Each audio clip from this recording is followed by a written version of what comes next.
this opportunity to have a space just to myself, my own work. This is my first solo exhibition. I've done lots of exhibitions where I've exhibited alongside other people, but this is the first one I've done just of my own work. And I wanted to give myself the challenge of creating a body of work on a particular theme, and I wanted to give myself the opportunity to experiment a bit.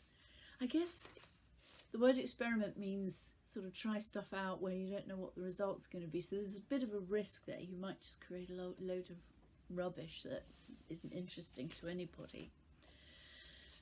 But for a long time I've sort of felt the desire to engage in ever more simple shapes and colours, still working with landscape, but going that extra step into a kind of different, a language of shape and colour, which is perhaps not even recognisable as a particular landscape. I wanted to go back and look at the art of first Australian artists, particularly contemporary first Australian artists. I was in Australia. I visited the Northern Territories in 2007 now, a long time ago, but I've never forgotten it. I still have dreams about this like a safari I did with 3 weeks in the desert, travelling around in a group and sleeping out on the desert floor and looking up at the sky and seeing all the stars in completely different places. And something about that, this incredibly ancient landscape, and that I found deeply moving. And then I wanted to learn. I became very curious about the traditions of first Australian groups and communities and their plight, really. I was very moved by what has happened with the with the sort of coming of white settlers into Australia and the plight of first Australian communities.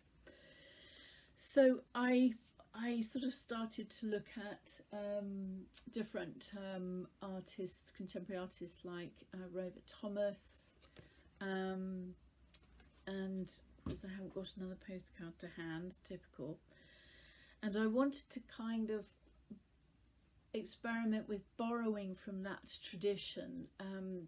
So in the first Australian traditions, there are certain sort of techniques and things which they do, so using the language of symbol, and which is everybody recognises. So there's symbols for person, man, woman, water, particular animal tracks, that kind of thing.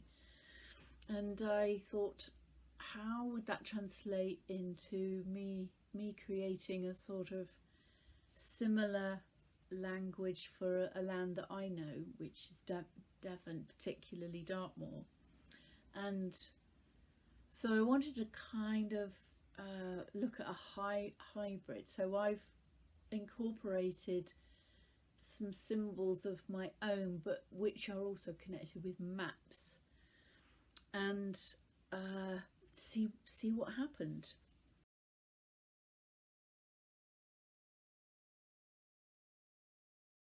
Well, that changes daily. At the moment, this is the one that I'm most excited by.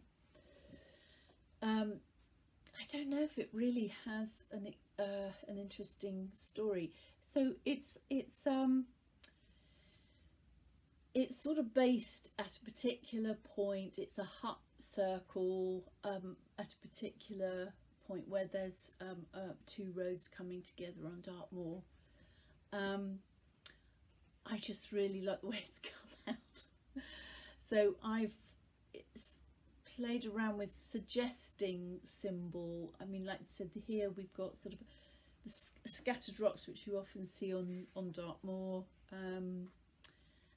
but there's also a kind of suggestion of this sort of like ancient remains, which could also be map contours, and so it's kind of marrying this sort of like symbol with what's there, and also really like the textures that are beginning to come through here. So I'm quite pleased. I'm quite pleased with that one.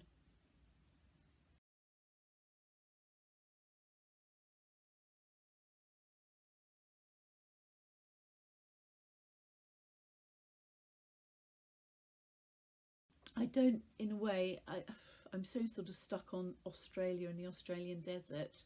That's very strong for me. I would love to go to the United States, and I have a bit of a dream about a road trip, sort of Thelma and Louise road trip without the crime and the unfortunate events. Maybe like through Arizona, Nevada, Colorado and Utah. That would just be amazing. And just to also look at perhaps some of the sort of, yes, the art that's come out of there. Another important thing to say about all of this, in a way, is so much of my work has been influenced by just years and years and years of looking at other artists, and yeah, long may that continue.